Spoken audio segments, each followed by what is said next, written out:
Are you taking the bait, or are you breaking your fate? Unknown, but this is true. There is no shame in being a shaman. I prefer to say shaman to rhyme with ramen. I am the shaman of the swamp, but I don't sell no shaman noodles round here. No, no, no, no, no. I preach the gospel of Spanish moss and cypress roots. Jesus had his Sermon on the Mount, but bottom Jesus had his Sermon of the Mounted. And unlike in Christianity, it won't take long for the second coming or the third. Let us now open the compendium of worldly woes and stare black-eyed into the dream portal, wreathed in a mighty ring of flaming eyes. For it is here that we shall find the deeper truths of the cosmos, yes? Or are they merely fatter truths? I cannot speak for the form of dreams, because to each person they are shaped differently, and to many they cannot see the exact shape because they're too close or they're too far. Either proximity can blind, and a pyramid is only a triangle if you cannot see the depths of it. What shall we speak of today, my siblings? What lesson would be sumptuous enough for this strange mood? We need something potent that inflames the base curiosities of the humans who are only satiated by the salacious. And yet, the news today is slower than molasses rolling uphill on a cold day. There's no clear top story in the media. There's no clear hot topic on YouTube or anywhere else that I've looked. There's lots of clicks swimming around out there in the zeitgeist, but there's no bait, at least none that I've figured out. So my question is, what do you hunger for? I think you hunger for something to hunger for. I think that you are waiting for someone to come to you and say, this is it! This is the truth! This is the day you've waited for! This is the sacred knowledge! This is the perfect truth. Now go forth and carry it with you like an invincible shield. But you don't get to have that. No person gets to have that. You don't get to just have the Holy Grail fall into your lap without question, without sacrifice, without facing harrowing challenges and arduous tests that threaten to shred your soul into confetti and stomp the shreds into the muck of oblivion. This world isn't a friendly place, and it doesn't surrender its bounties very easily. Every person who ever had it easy in this world did so at the expense of someone having it hard.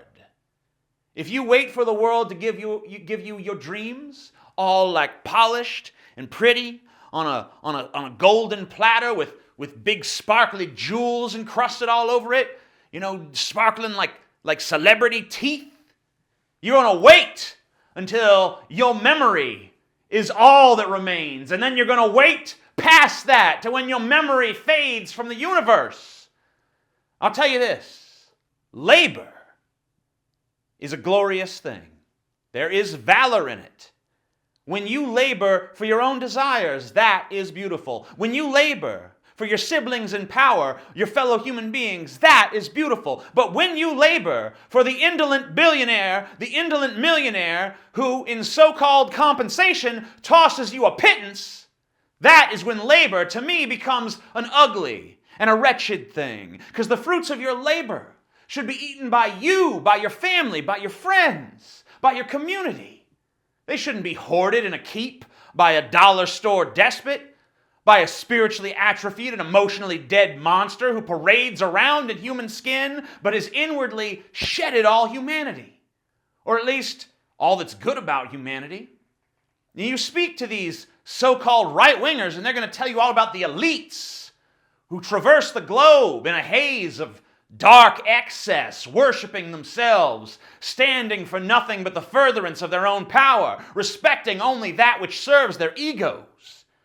You speak with the so-called left-winger, And they'll tell you all about the oligarchs who ravenously consume everything that's in their path, like Pac-Man, gobbling up them pellets, expanding and expanding their vast fortunes and holdings in an attempt to buy the whole world so they can finally, at long last, return us to the days of feudalism, where, they become the new lords and you become the new serfs, where their rights are without limit, and the only right you have is the right to serve at their pleasure and to die when you're all used up. It's odd that the left and the right can both see that the wealthy are the enemy, and yet they can't bind together. The left would rather spend eternity arguing about who's the purest, until finally the argument is resolved when the final leftist is hanging from the gallows of the new feudal lords. What rains out of their pant leg as they go on a swinging is the final result of their acrid purity. The right would rather yield to bigotry. Although they can see that the rich have gutted them, they reserve their true hatred for easier targets. Hispanics fleeing poverty, LGBT people seeking acceptance, women seeking bodily autonomy, black people seeking justice. These are the real enemies in the mind of the right-winger. And so, those who have defiled humanity, those who have deceived us into complacency and obedience, get to keep on winning until they finally won it all. And don't fool yourselves that you stand alone against them because you speak an acidic word or two on Twitter, or you castigate them in some dumb video like this one. They don't care if you obey without complaint or with it, as long as you, obey. Historically, the people have posed no threat to them because you can slap revolution on a t-shirt and sell it for $39.99. And they can put you in shackles and you'll smile because they'll tell you, these are the shackles of freedom. Every thought that crosses your mind, they've anticipated it. Every dream that you have, they gave it to you, or they know how to break it, or how to incorporate it into their machinery. They know how to subvert resistance. They know how to divide and conquer, but they also know how to unite and conquer. They know how to keep you running on that hamster wheel. And that's why they all believe that their victory is inevitable. That's why they all think that nothing or no one can stop the wheels that they have set in motion. But they're wrong. Because there is something they've overlooked. There is something they did not foresee. There is something they cannot counteract. There is something they cannot thwart, cannot monetize, cannot subvert or repurpose or destroy. There is a truth that they don't want you to know. But more and more of us are waking up to it every single day. Their paradigm, their world, their idea of order. It only exists as long as enough people cooperate with it. Because Zeus is powerful when people believe in Zeus. But when people turn to Christ, Christ is now what's powerful. And that's why I'm a preacher of absolute abolition. Everything that exists in this world right now serves the oligarchic elite. Everything that currently unites us serves them. Everything that currently divides us serves them. But if you can change the paradigm, if you can change the rules, if you can flat out change the game, then all of a sudden those who are winning will find themselves with a losing hand. And don't get me wrong. Along the way, trials and tribulations do await. Pain awaits. Brutal reprisal awaits. Inhuman cruelty awaits. They are not going to stop. They're going to use all their power to prevent people from simply walking away from this nightmare they've created for us. But right now, their power is considerable. But with each person who turns away, their power lessens. But in order to achieve this, it's not enough to simply say that we must walk away from the old. We got to walk towards the new. Because when Christ walked the earth, he did not just criticize what was wrong. He delivered to us a series of beatitudes meant to give humanity a vision of a new value system. He said to us, "Blessed are the poor in spirit, for theirs is the kingdom of heaven. Blessed are those who mourn, for they will be comforted. Blessed are the meek, for they will inherit the earth. Blessed are those who hunger and thirst for righteousness, for they will be filled. Blessed are the merciful, for they will be shown mercy. Blessed are the pure of heart, for they will see God. Blessed are the peacemakers, for they will be the children of God. Blessed are those who are persecuted because of their righteousness, for theirs is the kingdom of heaven." These were revolutionary ideas when Christ preached them.